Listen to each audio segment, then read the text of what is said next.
Welcome to lesson 7. We'll get started by just first doing a quick review of right triangle trigonometry. So here we have a basic right triangle. So the bottom side of the triangle we call the adjacent side. We do that because it's adjacent to the angle theta. So we'll call that side A. The other side on the right here, the vertical side, we call the opposite side because it's opposite, it's the side opposite of the angle theta. We'll call that side B. And finally, the longest side of a right triangle is the hypotenuse, and we'll call that side C. Now, there's three trigonometric functions that we'll use in this course: the sine, the cosine, and the tangent.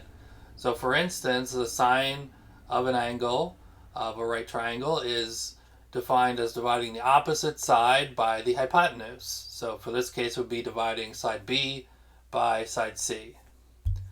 So let's look at an example. If you had a right triangle in which you knew that the angle was 30 degrees and the side opposite it was 8, could you find side C or A? So by looking at the trigonometric functions, we see that if we use the sine function, yes, we can find the hypotenuse. So let's give that a try.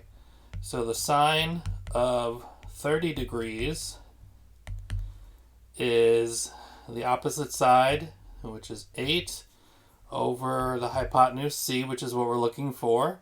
So if we rearrange, we'll see that C is 8 divided by the sine of 30 degrees.